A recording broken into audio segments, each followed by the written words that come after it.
आपने राम को क्यों चुना? आप यदि राम को कहते हैं, अभी नहीं कहोगे तो जब दांत आपके टूटने लगते हैं, बोलना चाहोगे तो राम नहीं निकलेगा, कान राम सुनना चाहेंगे तो झिल्ली फट गई रहेगी, और आंख यदि पढ़ना चाहेगा राम तो दिखाई नहीं देगा। 2001 से 2019 तक जब मैं प्रशासनिक अधिकारी रहा तो मैं पंचायत ग्रामीण विकास विभाग का एकमात्र अधिकारी रहा जिसका ACR का प्लस आउटस्टैंडिंग 19 साल का लिखा गया। क्या कभी ऐसा हुआ है कि फैसला कानून के हिसाब से सही रहा हो लेकिन आपका मन उसे स्वीकार नहीं कर पा रहा? कुछ एक उदाहरण नहीं, दीजिए। कई बार हुआ। जैसे मैं जब जांजगीर जिले में एक नवागढ़ करके ब्लॉक हुआ करता था, वहाँ जब मैं CO था तो आज के युग में जो बच्चे हैं वो अपने माँ बाप को पीछे छोड़ रहे हैं। ऐसे बच्चों को लानत है जो माता पिता के पढ़ाने के बाद यदि अमेरिका चले गए कि यूरोप चले गए और माँ बाप को भूल गए। इससे अच्छा है कि बच्चे पैदा ना हों, माँ बांझ रहे, वो ज्यादा अच्छा है।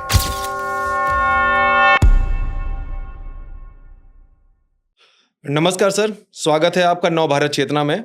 मैं हूं राहुल शुक्ला और ये वो मंच है जहां विचार बनते हैं शक्ति और शब्द बनते हैं बदलाव। कुछ लोग पद के लिए जीते हैं और कुछ अपने पद को ही साधना बना देते हैं। ये कहानी है एक ऐसी कलम की जो सिर्फ फैसले नहीं लिखती बल्कि हर शब्द में राम को जीती है।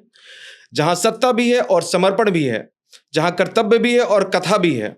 मिलिए उस कर्मयोगी से जो कुर्सी पर अधिकारी हैं और मंच पर प्रभु के दास। आज हमारे साथ जुड़े हैं एक अत्यंत सम्मानित व्यक्तित्व। डॉक्टर साहब, आपका स्वागत है। डॉक्टर अशोक चतुर्वेदी जी का स्वागत करते हैं। नमस्कार। नमस्कार।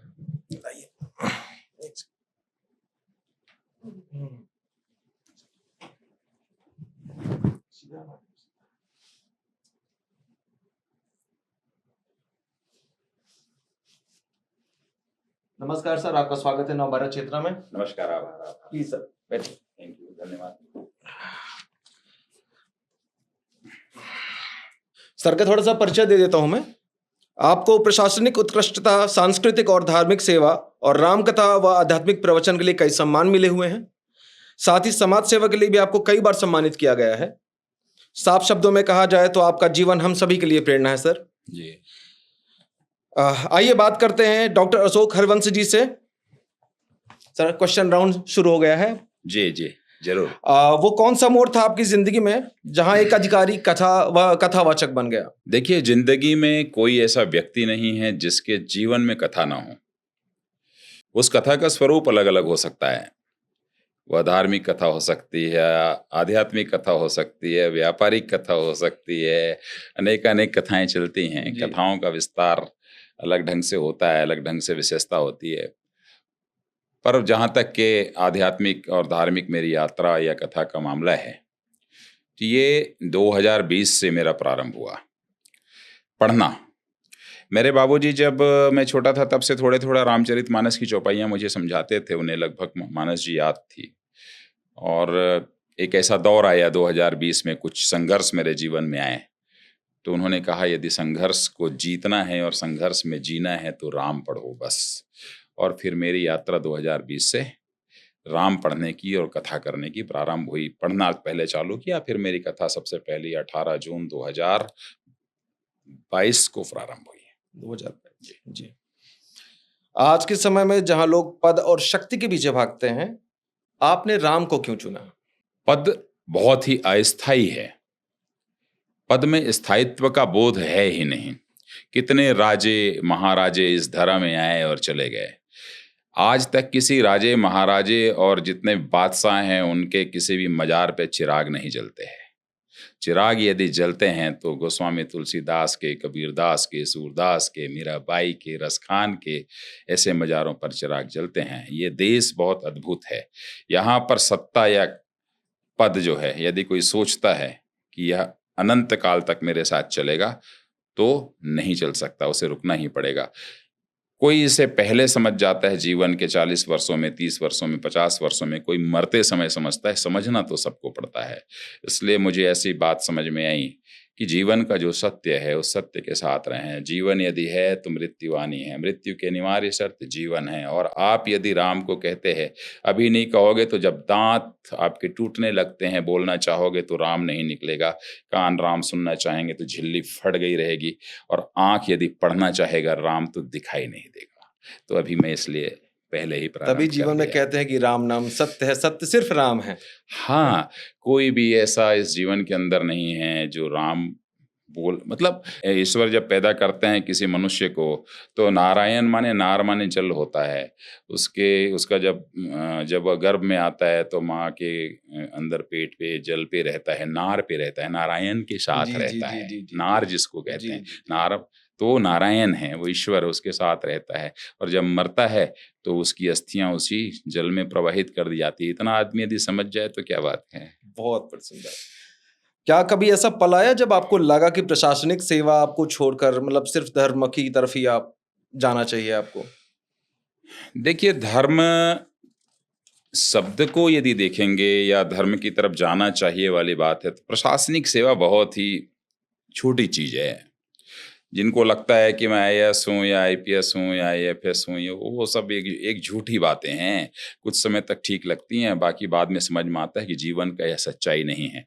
प्रशासनिक अधिकारी होना अलग चीज़ है, परंतु प्रशासनिक अधिकारी होने के बाद यदि आपके हृदय में मनुष्यत्व नहीं है, इंसानियत नहीं है, तो ऐसे प्रशासनिक अधिकारी होने का कोई भी औचित्य नहीं है।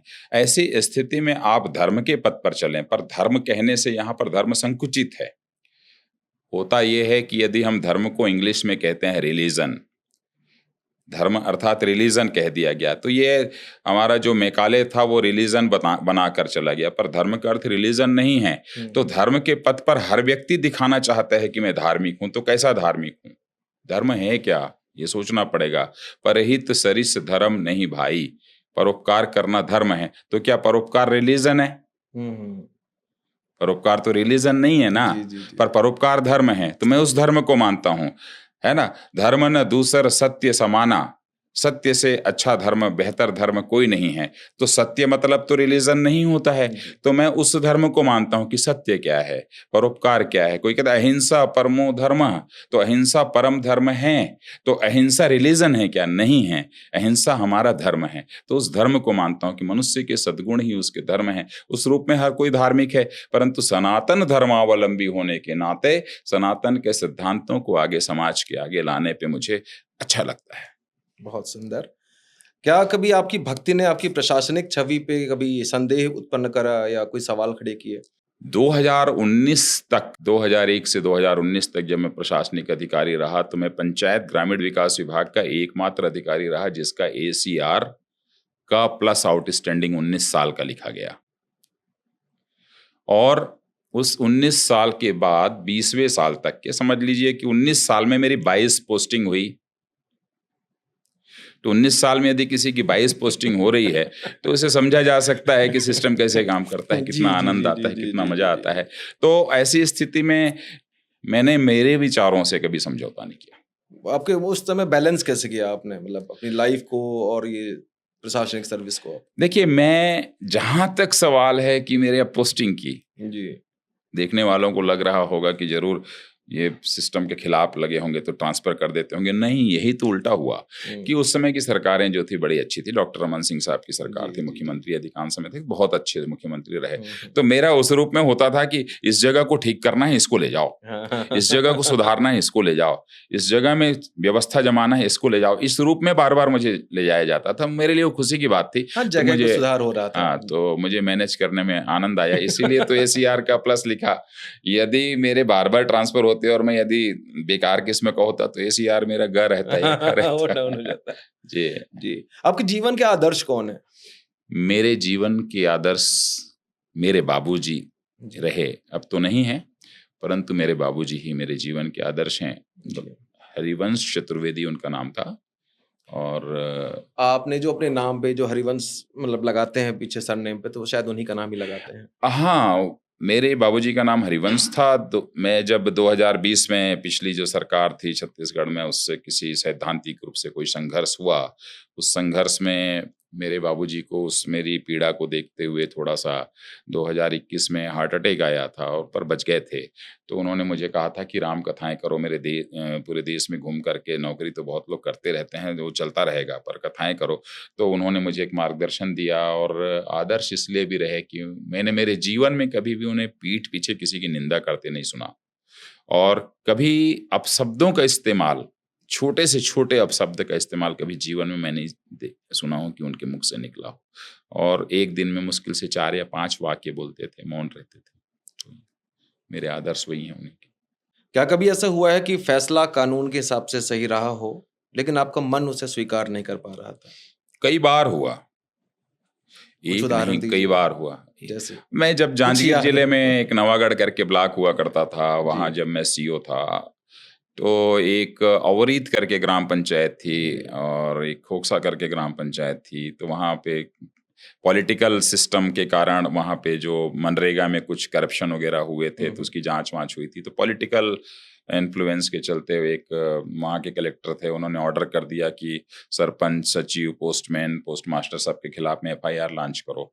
उसी समय मेरी पोस्टिंग हुई। मैं पूरी फाइल को पढ़ने के बाद फिर देखता हूँ कि वो जो महिला सरपंच थी, जबकि उसको पर वहाँ दूसरे को सरपंच बनना और बनाना था, उसके कारण ये सारी की सारी साजिशें रची जा रही थी। पढ़ने के बाद मैं देखा कि ये तो गलत हो रहा है। कलेक्टर साहब नाराज हो गए कि मैंने ऑर्डर किया है एफआईआर करने का, क्यों नहीं कर रहे हो? मैंने कहा साहब यदि एफआईआर करवाना ही है तो किसी और से करवा लीजिए, कोर्ट में तो मुझे खड़ा होना पड़ेगा यदि मैं प्रार्थी बनूंगा। तो मेरा दिल नहीं कहता है कि इसके खिलाफ मैं एफआईआर करूं, इसमें इसकी कोई गलती नहीं है। अगली पार्टी हाई कोर्ट चली गई। हाई कोर्ट में मेरे जो पर्सनल अपीयरेंस हुआ, पर मैं हाई कोर्ट के सामने भी कहा कि नहीं, मैं नहीं करने वाला और मैंने नहीं किया एफआईआर। तो पर उसके कारण मुझे 4-6 जांच अपनी करानी पड़ी बाद में। तो ये चलते रहता है, तो जीवन का हिस्सा है।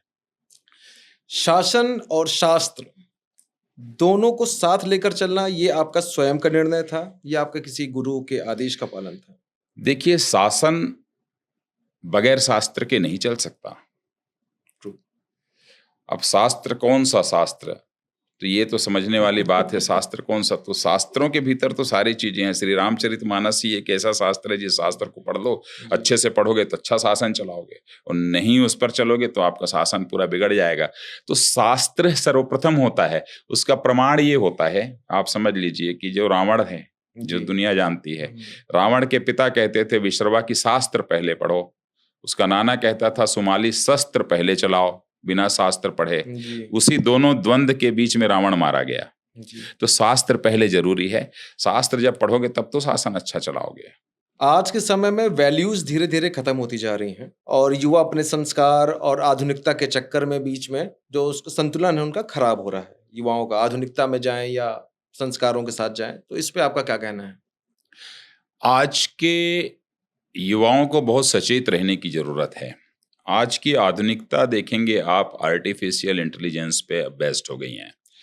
एआई से सारी चीजें जनरेट होती है, एआई के पीछे इंसान भाग रहा है, आज का यूथ भाग रहा है और उसके शिकार लोग होते जा रहे हैं। बहुत सारे फॉल्स कॉल आते हैं, सारी चीजें होती हैं। ये चीजें, ये सारी जो चीजें होती हैं, जो निगेटिविटी समाज के भीतर में आ रही हैं, यूथ पढ़ता नहीं है, यूथ समझता नहीं है, यूथ शास्त्रों को नहीं पढ़ता है, हमारे धर्म ग्रंथों को नहीं पढ़ता है। वो छोटी छोटी चीजों को पढ़ता है। क्या पढ़ता है? सफलता कैसे हासिल करें, सफलता के 700 पान, सफलता के 600 पान, करोड़पति कैसे बने, अरबपति कैसे बने, 20 ठो पुस्तक ऐसे पढ़ता है। उससे आप नहीं पर सफलता प्राप्त नहीं कर सकते। आपको उस सफलता को पाने के लिए कदम बढ़ाना पड़ेगा, उन सद्गुणों को विकसित करना पड़ेगा, काम करना पड़ेगा। उसको पुस्तक को रखने से नहीं होगा। तो आज के युवा को जरूरी ये है जीवन में कि इस टेक्नोलॉजी के साथ साथ इमोशंस को डेवलप करे। आज का युवा इमोशन लेस होता जा रहा है, इमोशन लेस होते जा रहा है। एक एग्जांपल दे रहा हूं कि एक फोन मान लीजिए आता है, ये बहुत जरूरी है चीज बताना। एक फोन आता है और फोन में आजकल एआई से पिता का आवाज निकल जाता है, माँ का आवाज निकल जाता है, भाई का आवाज निकल जाता है। रोज हो रहे हैं कि फोन आ रहा है और वो फोन किससे? एआई से जनरेट है। तो बोल रहे हैं, पिता की आवाज में आ रहा है ना कि बेटा बेटा बेटा बेटा मुझे थाने में बिठा दिए हैं बेटा, किसी भी तरीके से नंबर भेज रहा हूं, इसमें 50,000 रुपए डाल, तभी छोड़ेंगे, नहीं तो मैं मर जाऊंगा, मुझे ये लोग मारेंगे नहीं तो पकड़ के, जल्दी छोड़ बेटा। अब बेटे को क्या है, पिता की आवाज आ गई, चिंता हो गई, तत्काल 50,000 रुपए अकाउंट में डाल दिया, पता चला फ्रॉड हो गया उसके साथ जी। अब यदि वह बेटा अपने पिता के उस नेचर को जानता है कि मेरे पिता ऐसा कर ही नहीं सकते कि उन्हें थाने में बिठा सकते जी। कोई। वह अपने पिता के उस वॉइस मॉड्यूलेशन को जानता है, अपने पिता के उस नेचर को जानता है, उसके वॉइस के वाइब्रेशंस को जानता है, अपने भाई के, अपनी बहन के, अपनी माता के सारे नेचर को जानता है, तो इस चक्कर में नहीं फंसेगा। इसलिए आज के यूथ के वैल्यू जो नीचे आ रहा है, उसकी वजह यह है कि उसके अंदर इमोशंस खत्म हो रहे हैं। उस इमोशंस को अपने परिवार के साथ जोड़ना पड़ेगा, ये बहुत जरूरी है। एक आधुनिकता में मैं एक चीज़ काफ़ी सालों से मैं नोटिस करता आ रहा हूँ कि जैसे हम लोग अपने बच्चों को बाहर पढ़ने के लिए भेज देते हैं, फिर वो वहाँ पे सरकारी नौकरी, प्राइवेट नौकरी या करने ढूँढने लग जाते हैं या कोई बाहर चला जाता है पढ़ने के लिए। तो जो कनेक्शंस, अभी आपने इमोशंस की बात करी, तो जो कनेक्शंस उनका साथ रह के माता-पिता के साथ, दादा-दादी के साथ या परिवार के साथ बनता था, वो पिछले कुछ दशकों से वो चीज़ें खत्म होती जा रही हैं। और जो इमोशंस हैं वो डिस्टेंस की वजह से जो ये दूरियाँ बनी हैं, माता-पिता के बाद और बच्चों के बाद में, वो खत्म होती जा रही हैं। पहले हमारे दौर पे क्या होता था कि हमारे लिए हमारे माँ-बाप के साथ-साथ हमारे दादी-दादा, पूरा परिवार, हम जी। सब एक हुआ करते थे। आज के युग में बच्चों की जो प्राथमिकता हो चुकी है वो उनकी पत्नी और उनके बच्चे हो गए, क्योंकि उन्होंने एक नया घर बना लिया है, नए शहर में है वो। तो उनके लिए ये ज़रूरी है, ये अपने माँ-बाप को छोड़ देते हैं, पीछे छोड़ देते हैं। मैंने मोस्टली देखा है इस चीज़ को कि आज के युग में जो बच्चे हैं वो अपने माँ-बाप को पीछे छोड़ रहे हैं। तो आप फीलिंग्स जो बात कर रहे हैं कि फीलिंग्स उनमें डेवलप होनी चाहिए, तो फीलिंग्स पास रहने से डेवलप हो सकती है। कनेक्शंस वो 2 महीनों-महीनों बात नहीं कर पा रहे हैं, बहुत सी घटनाएँ ऐसी हो रही हैं, जिस पे मतलब बच्चे अपने माँ-बाप के अंतिम संस्कार तक में नहीं जा पा रहे हैं। वो वीडियो कॉल पे दूर से बैठ के अभी एक घटना हुई थी। बहुत सी घटनाएँ हो रही हैं। हम्म। मेरे मतलब कई लोगों को मैं जानता हूँ, पर्सनली जानता हूँ, उनके यहाँ घटना हो रही है। तो आपको इसमें क्या मतलब क्या कहना है? जो पढ़ाइयाँ, जो पहले एजुकेशन के लिए बच्चे बाहर जाते थे, फिर नौकरी के लिए बाहर ही रहते थे, तो उनका रहना, बसना दूर हो जाता था माँ-बाप से। माँ-बाप वहीं गाँव में पीछे रह जाते थे। ऐसे बच्चों को शर्म आनी चाहिए। ऐसे बच्चों को लानत है जो माता पिता के पढ़ाने के बाद यदि अमेरिका चले गए कि यूरोप चले गए और माँ बाप को भूल गए। इससे अच्छा है कि बच्चे पैदा ना हों, माँ बांझ रहे, वो ज्यादा अच्छा है ना। कारण ये है कि आपको पढ़ाने का उद्देश्य ये नहीं है कि आप नौकरी कर लो, आपको पढ़ाने का उद्देश्य ये है कि एक आप अच्छे इंसान बनो।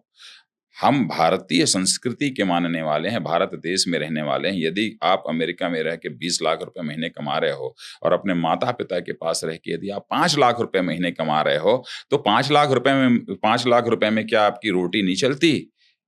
क्या आपकी कार नहीं चल सकती? कि क्या आपको भोजन नहीं मिलेगा?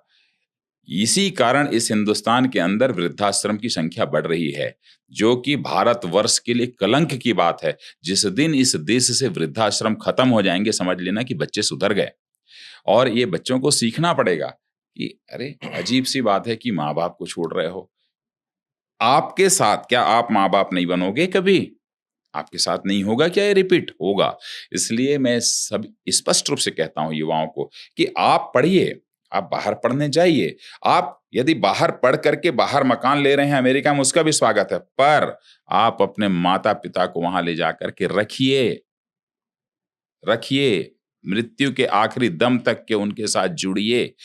आज मोबाइल का इतना, लोग क्या करेंगे ऐसा देख करके, बस शॉर्ट्स देखते हैं उठा करके। जी, जी, मैं जी। यदि कहूंगा कि कौन ऐसा बेटा है जिसके माता पिता यदि वृद्ध हो गए हैं, तो उसकी मोबाइल पे उसके पिता की आवाज है, उसके माता की आवाज उसमें वॉइस रिकॉर्डर में है, रिकॉर्डेड है। कितने ऐसे यूथ होंगे जरा सा बताएं, तो आप देखेंगे 100 में एक भी नहीं मिलेंगे। जी। आज से मैं यही यूथ को कहना चाहूंगा कि यदि ये मोबाइल है और आपके माता पिता वृद्ध हो चुके हैं, तो जब आप उनसे बात करते हो, जब आप उनसे बात करते हो तो उस वॉइस को रिकॉर्ड करिए, ताकि आने वाले उसके पोता पोती, उसके पर पोता पर पोती समझ सकें कि उसके परदादी दादी की आवाज कैसी थी। ये इंस्ट्रूमेंट का ऐसा उपयोग करना चाहिए, ना कि उसमें शॉर्ट्स सिर्फ देखते रहना चाहिए। इसको उस इमोशंस से जोड़ें, ये मैं कहना चाहूंगा। उनके बहुत साथ सही। रहने की कोशिश करें। आज के युवा जो सक्सेस चाहते हैं, सफलता चाहते हैं, लेकिन अंदर से खाली महसूस करते हैं, उनके लिए आपका क्या सजेशन है? जैसे कुछ लोग सुसाइड कर लेते हैं, खालीपन, उनको सब कुछ होता है उनके पास, लेकिन उनके पास कुछ नहीं होता है। आत्महत्या करने वाला आदमी सिर्फ और सिर्फ कायर होता है। यदि किसी इंसान के पास में 2 हाथ और 2 पैर भगवान ने दे दिए हैं, तो वह इतना सक्षम है कि उसे मरने की जरूरत नहीं है।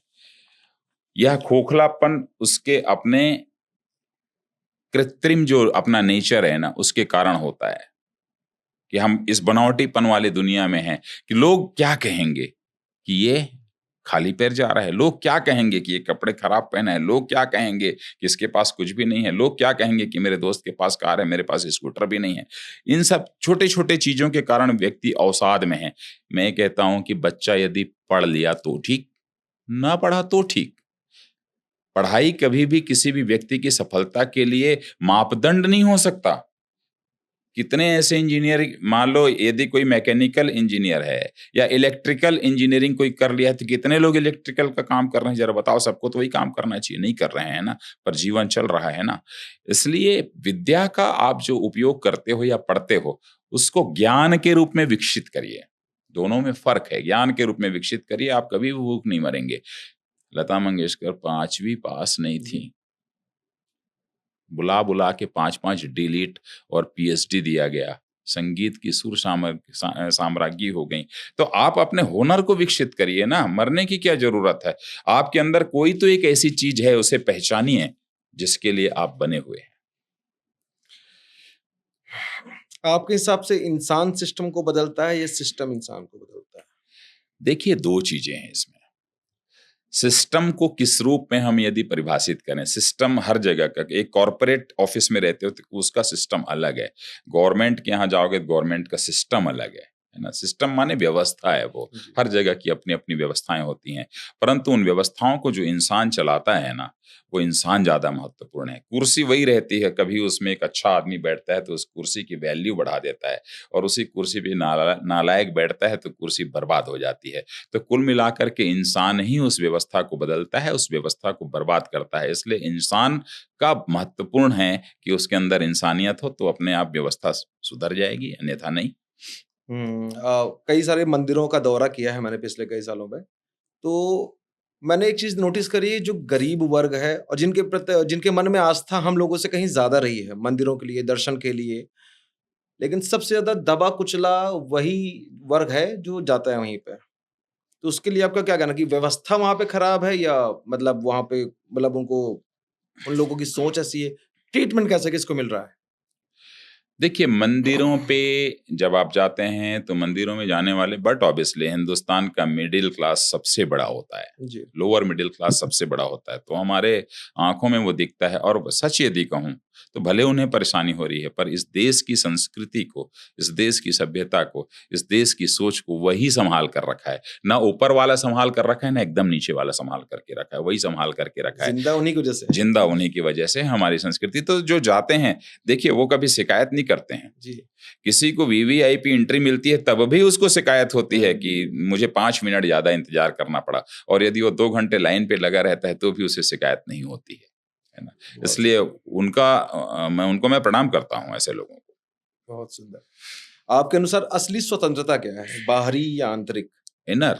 इनर। बाहरी स्वतंत्रता क्या चीज होती है? बाहरी स्वतंत्रता, आदमी, देखिए, कोई भी ऐसा आदमी नहीं है जो आदमी रात के समय में सोते समय ये ना सोचे कि आज मैं यहाँ गलत हूं या यहाँ सही हूं, या मुझे ये नहीं करना चाहिए या करना चाहिए। यदि ये भाव आ गया, बट ऑब्वियसली वो इनर स्वतंत्रता पे फोकस कर रहा है। इसलिए वो झूठ बोल सकता है, परंतु कहीं तो उसकी आत्मा होती है, उस आत्मा की बात को सोचने समझने की कोशिश। गलत किया हुआ आदमी भी बोलता है मुझे ये नहीं करना था, पर दूसरे दिन मालूम है गलत किया हुआ है, तो फिर चलती है जीवन की गाड़ी। पर इनर की स्वतंत्रता जो है ज्यादा महत्वपूर्ण है। आपके जीवन का सबसे बड़ा त्याग क्या रहा है? अरे मेरा मेरा सबसे क्या बड़ा था, त्याग, सबसे मेरा कोई त्याग नहीं है, बस छोटी सी जीवन है, त्याग कुछ भी नहीं है, और राम नाम के पथ पर चलता चलूं। शुरुआती और दौर में जब आप तैयारी कर रहे होंगे, मतलब हम्म, यूपीएससी वगैरह, पीसीएस वगैरह की। मैं कभी भी उस रूप में नहीं सोचा जीवन में त्याग क्या। मैं छोटा सा इंसान हूँ, मुझे राम नाम लेना है, मैंने कोई ऐसा कोई त्याग नहीं किया हुआ है। मैं बस मेरे बाबूजी नहीं हूँ, उसको मिस करता हूँ और अपने पथ पर चलते जाता हूँ। आज आज पे जी रहा हूँ, कल अच्छा करूंगा सोचता हूँ। तो ऐसा कोई त्याग की ऐसी कोई चीज नहीं है, और मुझे किसी चीज का दुख भी नहीं है। बढ़िया है। अगर आपको जीवन का कोई फैसला बदलना हो जो आपने किया हो पहले, तो कौन सा फैसला फैसला आप चुनेंगे जो बदलना चाहते हैं? ये मेरे हाथ में नहीं है, ना किसी के हाथ में नहीं है। लाभ हानि जीवन मरण यश अपयश विधि हाथ, ये ईश्वर डिसाइड कर देते हैं। अब रही बात मेरी व्यक्तिगत रूप से, तो यदि ऐसा होता कुछ कि ऐसा बदला जा सकता है तो मैं मेरे बाबूजी को बुलवा लेता। बहुत सुंदर। डर इंसान को रोकता है या सही दिशा दिखाता है? यह परिस्थितियों पर निर्भर करता है। इंसान यदि अपने चरित्र में बहुत बेहतर है तो जो चरित्रहीन है वो जरूर उससे डरता है। तो एकदम सत्य है ये, जी। है ना। उस दृष्टिकोण से यदि देखो तो आपका जो चरित्रवान होना या आपका सद्गुणी होना ही अगले में डर पैदा कर देता है। ठीक है। और दूसरी चीज कि मेरे अंदर में यदि किसी चीज को लेकर के डर है, माने मैं कहीं ना कहीं कोई गलत हूं, है ना। इसलिए जो डर है वो होना नहीं चाहिए। पहली चीज वो तब होगा जब आप अच्छे अच्छे रहोगे, अपनी जगह में सही रहोगे। तो जो भय जो पैदा होता है, डर पैदा होता है, वो आदमी के उसके पर्सोना पे डिपेंड होता है। डरता वही है जो कहीं ना कहीं गलत होता है, अदरवाइज नहीं। जैसे पुरानी जनरेशन के हम आप लोग हैं, तो हम लोग अपने माँ बाप से डरते थे। हाँ, वो वो डर डर सम्मान नहीं वाला है। डर था, सम्मान वाला डर था। हाँ, लेकिन आज उस डर की वजह से हमारे पर्सनैलिटी में, हमारे चरित्र में कई ऐसी चीजें हैं जो शायद बहुत सही हैं। उनके डर की वजह से ही सही। वो डर नहीं था, वो उस समय का सिस्टम जैसे चलाता था। जी। एक सम्मान था, एक डिस्टेंस था कि बाबूजी एक लाइन यदि कह दिए तो आदमी को 1 साल तक सोचना पड़ता था जी, जी, कि भाई बाबूजी ने बात कही है, मुझे भूलना नहीं है। जी। तो वो गजब का सम्मान था। वो दूरियां एकदम से लगभग लोगों ने खत्म कर दी हैं। वो दूरियां ज्यादा अच्छी थी आज की जी, परिस्थितियों पे मैं यदि वही देखो चीजें तो। कहना चाहता हूँ। बहुत। आज की जो जनरेशन है, हाँ। वो डर को समझती ही नहीं है। वो और मैं कहता हूं कि यदि आज के समय में भी जी, आपको कहते हैं कि यदि बेटे का पैर पिताजी के सूस के बराबर हो जाए तो दोस्ती होनी चाहिए, जी, रहती है दोस्ती, जी, परंतु उसके बाद भी उस अदब को मेंटेन किया जा सकता है। जो लोग जी। मेंटेन नहीं करते हैं, ये अच्छी बात नहीं है। आपके अनुसार कर्म ज्यादा शक्तिशाली है या भाग्य? देखिए, दोनों का अपने अपने जगह में बहुत महत्वपूर्ण स्थान है, परंतु कोई यदि कहे कि मैं सिर्फ कर्मयोगी हूं इसलिए सफल हूं और कर्म ही सारी चीजों को तय कर देता है, ये कहना एकदम से उचित नहीं होगा। या भाग्य ही तय कर देता है, यह भी कहना उचित नहीं होगा। कारण यह है, एक एग्जाम्पल को समझ लीजिए। यदि जो कहते हैं कि नहीं नहीं कोई भाग्य नहीं होता है, कोई प्रारब्ध नहीं होता, ये सब व्यर्थ की बातें हैं, उनके लिए बस एक ही प्रश्न मैं पूछ रहा हूं कि एक बच्चा पैदा होता है और उसकी उम्र 1 साल होती है। बच्चों में भगवान होता है, 1 वर्ष हो रहा है और 1 वर्ष हुआ है, उसके माता और पिता उसको बाजार ले जाते हैं घुमाने के लिए या मॉल ले जाते हैं घुमाने के लिए। मोटरसाइकिल से जा रहे हैं, कार से जा रहे हैं कि एक्सीडेंट हो गया। एक्सीडेंट होने के बाद में मान लीजिए, पहला एक एग्जाम्पल है कि बेटे की मृत्यु हो गई, माँ और बाप बच गए। बेटा क्या गलत किया था? कौन सा कर्म गलत किया था? वो तो भगवान है, वो तो कोई कर्म ही गलत नहीं किया था। क्यों मरा? जब कर्म गलत नहीं किया था तो क्यों मरा? क्यों? क्योंकि वह उसका भाग्य लेके आया था। तो भाग्य क्यों लेके आया था कि 1 साल में मर गया? क्योंकि प्रारब्ध कर्म उसका पीछा कर रहा था। प्रारब्ध भाग्य उसका पीछा कर रहा था। अब मान लीजिए दूसरी ओर पलट दीजिए उसको कि बेटा बच गया और माँ और बाप दोनों मर गए। रोज होता है, घटनाएं हम पढ़ते हैं। तो अनाथ हो गया। अब उसे जीवन भर संघर्ष करना है। वह उसका प्रारब्ध है, वह उसका भाग्य है, वह उसका दुर्भाग्य है कि अब उसे कर्म की ओर जाना है। तो अब वो जब कर्म करने जाएगा तो जो भी कर्म बेहतर करेगा तो वो कर्म को कलेक्ट करता है, संचित करता है, और मरते समय यही संचित कर्म प्रारब्ध में बदल जाता है। तो दोनों साथ साथ चलते हैं। कर्मों के माध्यम से अपने भाग्य को संचित, जो कर्म होते हैं उसे संचित कर सकते हैं भाग्य को, जो आगे चल करके आपके काम आता है। इसलिए कर्म का सिद्धांत तो है ही। जी। जैसे कुछ शास्त्रों में लिखा हुआ है कि 84 लाख योनियों के बाद जैसे धर्म मिलता है ना, मानव का जन्म मिलता है लोगों को। और कुछ लोग कहते हैं कि इस जन्म में अच्छा करेंगे तो अगले जन्म में आपको शायद अच्छा, मतलब उसका परिणाम जो है अगले जन्म में बेहतर मिलता है। तो इसका क्या कहना है? मतलब अगर 84 लाख योनियों के बाद एक बार अगर आपको मनुष्य का जन्म मिलता है, और कुछ जगह ये कहा जाता है कि मतलब अगला जन्म आपका बेहतर हो सकता है। तो इसमें मुझे थोड़ा-सा डिलेमा सा लगता है, दुविधा क्या है ये चीज़ें? 84 लाख योनियों के बाद मनुष्य बनोगे, ऐसा नहीं है। जी, ऐसा है कि इस धरती में 84 लाख योनियां हैं, जी, उसमें से एक मनुष्य भी है। जी, ठीक है, आप बार बार मनुष्य बन सकते हो अपने सद्गुणों से, जी। अपने सत्कर्मों से, अपने प्रारब्ध से बार बार मनुष्य बन सकते हो। तो 84 लाख योनियों में एक मनुष्य है। अब यदि कोई कहे कि नहीं, मैं तो नहीं मानता कि 84 लाख योनि है, ये बात मेरी प्रयागराज में कथा हो रही थी, यही प्रश्न आया सामने से, बहुत विद्वान व्यक्ति ने पूछा था 84 लाख योनि और ये सब व्यर्थ की बातें। मैंने कहा भैया ठीक है, व्यर्थ की बातें हैं, आप ही बता दीजिए कि कितनी योनि है। मैं प्रश्न पूछा, आप बता दीजिए कितनी योनि मानते हैं, आप ही बता दें, काउंट कर लीजिए, 5,000 मानते हो, 10,000 मानते हो, 1 लाख मानते हो, कहीं तो आप रुकोगे कि 1 करोड़ मानते हो या नहीं मानते हो। तो नहीं मानते हो तो बात ही नहीं हो सकती है, क्योंकि आप मकड़ी भी देख रहे हो, आप मुर्गा भी देख रहे हो, बकरा भी देख रहे हो, शेर भी देख रहे हो, सब तो देख रहे हो ना। तो बोले हाँ देख तो रहे हैं, मानी योनियां तो हैं। ठीक है, अब आप 84 लाख हैं कि नहीं, इसे कैसे आप परिभाषित करोगे? बड़ा मतलब आपने इतना शानदार क्वेश्चन किया है। तो समुद्र वैज्ञानिक के पास आप जाइए, समुद्र वैज्ञानिक से पूछिए भैया समुद्र विज्ञान आप पढ़े हैं? बोले हाँ। तो समुद्र के भीतर में कितनी योनियां होती है? तो वो बोलेगा अभी तक के जो हम लोगों ने रिसर्च किया है 2.5 लाख योनियां या 2.5 लाख प्रकार के वहां पे जीव जंतु हैं समुद्र के भीतर। ठीक है, यदि आप अंतरिक्ष वैज्ञानिक के पास जाओगे और बोलोगे समुद्र के भीतर कितने हैं, कितना बताएगा? मुझे नहीं पता है। 5 बताएगा, 10 बताएगा, 25 बताएगा, वेल बताएगा, और कोई मछली का नाम बताएगा, और कुछ बताएगा, 10 ठो बताएगा, पर वो 2.5 लाख बताए।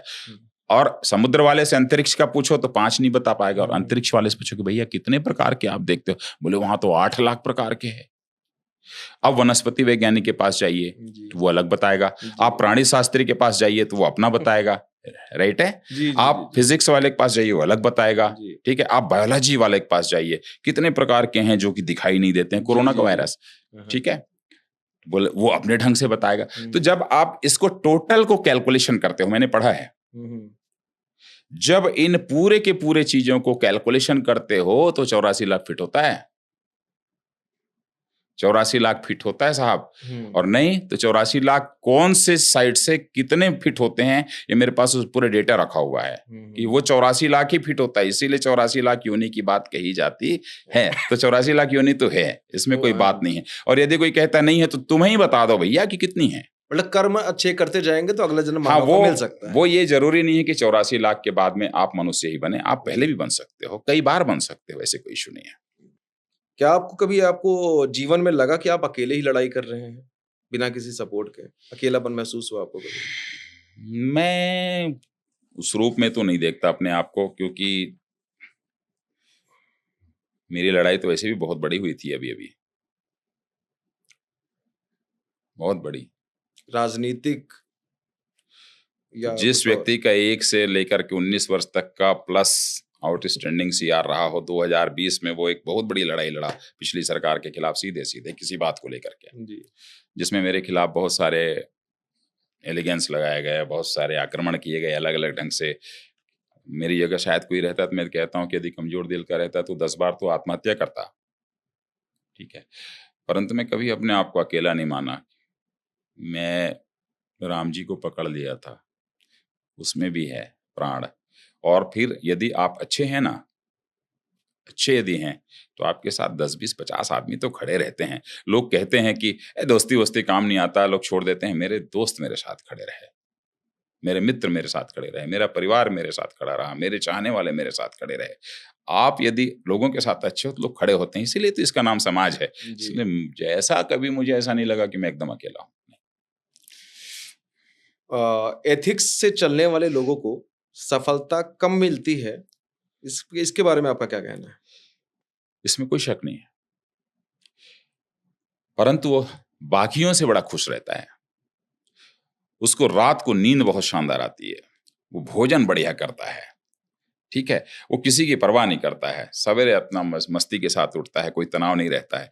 परंतु जो एथिक्स विहीन होते हैं, जिनकी रीढ़ की हड्डी नहीं होती है ना, उनको नींद नहीं आती है, वो बेचैन रहते हैं। वो जीवन में सिर्फ और सिर्फ कल क्या करूंगा सोचते हैं। अरे इस धरती के अंदर राजा परीक्षित भर को पता था कि 7 दिन जीवन मेरा है, 8वें दिन मरूंगा। आज तक कोई फिर पैदा ही नहीं हुआ जिसे पता है कि मैं कल रहूंगा कि नहीं रहूंगा, क्योंकि हमारे साथ तो मौत हमारी साथ में चलती है ना, है ना। तो एथिक विहीन लोग परेशान रहते हैं। जिसके पास एथिक है और उस पर चलता है, और हर व्यक्ति का कोई ना कोई एक सैद्धांतिक पहलू एथिक्स रहना चाहिए। अभी आप छोड़कर न जाएं, जी मैं कुछ और कह देता हूं। जी इस धरा के अंदर में राम से बड़ा कोई विशेषज्ञ नहीं है, राम से बड़ा कोई मार्गदर्शक नहीं है, राम से बड़ा कोई भी ऐसी शख्सियत नहीं है, और न उससे बड़ा कोई चरित्र हुआ है इस धरती के अंदर में। हर चीज में सीखिए। तो मैं अपने युवकों को बोलता हूं कई बार कि जो अपने पिता को अग्निदान नहीं दे पाया, वो जटायु को अग्निदान करता है। तो मैंने लिखा था उस पे कि दशरथ को न अग्नि दान दिया, पर काका जटायु को तार दिया, और रिश्तों में जो देखे भेदभाव, वो राम को पाना क्या जाने। वो नहीं पा सकता। उस सारी चीजों के युवाओं को समझना चाहिए। अब सबरी जी पे आते हैं, जैसे मैं सुनाना ही चाहता हूं कि ये प्रेम तो पूछो सबरी से, ईश्वर अनुराग के विषय हैं। अच्छा, आजकल वो भी आ गया है, वो कुछ चमत्कार दिखाना और जड़ी बूटी बांटना, और ये एक सज्जन कहते हैं कि बेल के पत्ते पे उल्टा शहद लगा दोगे तो उसके बाद 11 दिन जाकर कैसे चढ़ा दोगे तो बच्चा फर्स्ट डिवीजन पास हो जाएगा। नहीं पास होगा यार, पढ़ाना पड़ेगा बच्चों को, अच्छा संस्कार देना पड़ेगा। ये सब चीजों से बचिए, है ना। ईश्वर प्रेम के विषय हैं, अनुराग के विषय हैं। तो ये प्रेम तो पूछो सबरी से, जो इंतजार में वृद्ध हुई। गर धैर्य नहीं है मानव में, धैर्य, पेशेंस इज द पावर। गर धैर्य नहीं है मानव में, तो भगवान को पाना क्या जाने, है ना। तो इन सब चीजों को लेकर के हमें चलना चाहिए। इसीलिए मैं लोगों को जागृत भी कर रहा हूं कि श्री राम को सिर्फ सांप्रदायिक मत मानो, राम को सांप्रदायिक राम के रूप में आप प्रतिस्थापित मत करो बोलने वालों। राम जितने जनता के हैं, समाज के हैं, लोगों के हैं, राम उतने वन के हैं, उतने वृक्ष के हैं, उतने नदियों के हैं, उतने लोगों, कोल कील भीलों के हैं, वनवासियों के हैं, उतने रावण के भी हैं, है ना। तो उस मनोभावों को सभी को समझना पड़ेगा, ये मेरा कहना है। कुछ लोगों का कहना है कि जैसे कुछ लोग मंदिर पूजते हैं, घर के मंदिर नहीं पूजते, लेकिन दे ट्रेवल अलॉट, मतलब बाहर घूमते हैं, बहुत दूर दूर जाते हैं, मंदिरों के दर्शन करने जाते हैं। तो इस विषय में आपका क्या कहना है कि घर के मंदिर छोड़ देते हैं और बाहर के मतलब मंदिर पूजने जाते हैं? तो इस विषय में आपका क्या कहना है? देखिए, आजकल जो वास्तव में भाव से बाहर मंदिर जा रहा है, तीर्थ यात्रा में करने जा रहा है, तो वो तो स्वागत योग्य है। परंतु उस तीर्थ यात्रा के उस नियम को पालन करो फिर। परंतु होता यह है कि मैक्सिमम लोग पहले टूरिज्म को ध्यान में रखते हैं, देन वो मंदिर की बात करते हैं। वहां कहाँ पे कौन सा होटल मिलेगा, रहने की जगह है कि नहीं, खाने की जगह है कि नहीं, नदी है कि नहीं, वहां पे राफ्टिंग होता है कि नहीं, धार्मिक क्षेत्रों को रूप बदल दिया है उनका। तो जब आप इतना सोचे तो आप खत्म हो, फिर आप तीर्थ करने नहीं जा रहे हो, है ना। तो पहले तीर्थ करने जा रहे हो, ये भाव लाइए। यदि इस भाव के बिना जा रहे हो तो तीर्थ यात्रा नहीं है, पहली बात समझना पड़ेगा। दूसरी बात यह है कि यदि ईश्वर को पाना है तो कहीं जाने की जरूरत नहीं है।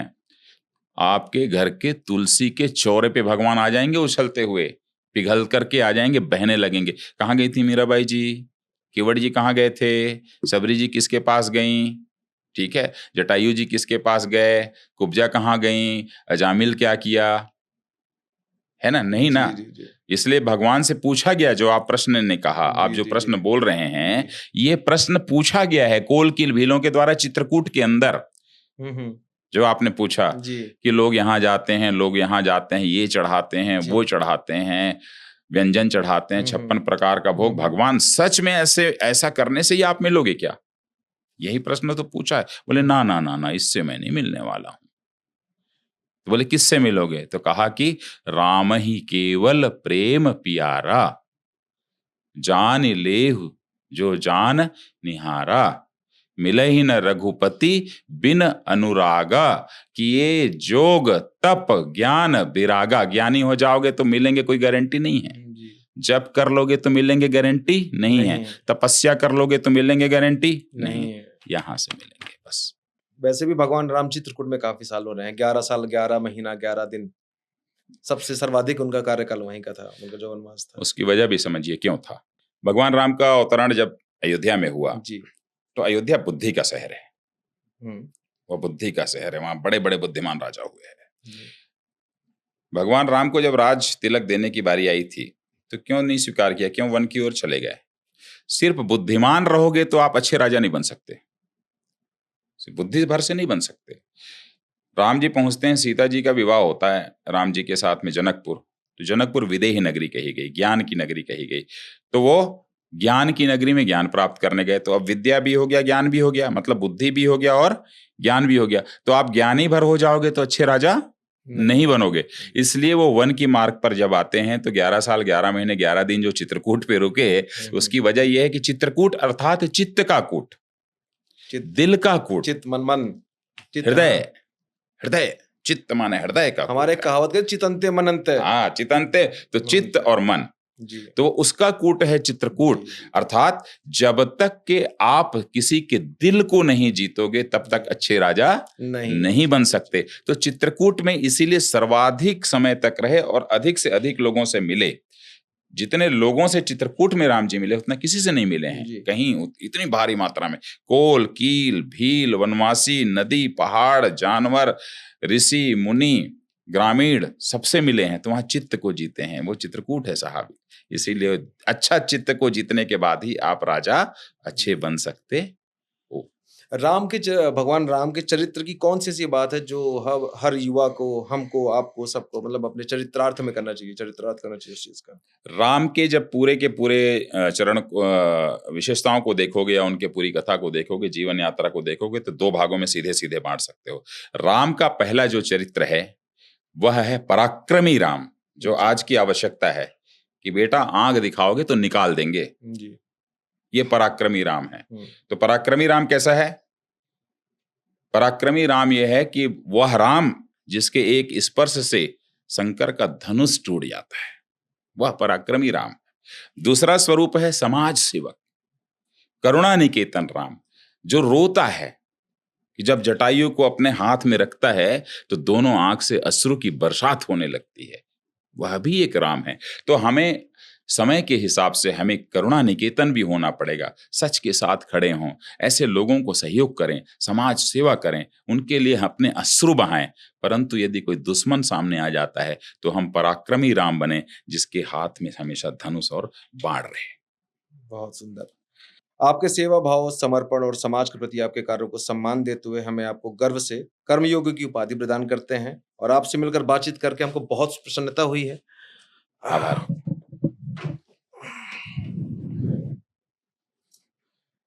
राम के चरित्र को पूरा करते हुए श्री राम। बहुत बहुत धन्यवाद, बहुत बहुत धन्यवाद, बहुत बहुत धन्यवाद, बहुत बहुत प्रणाम।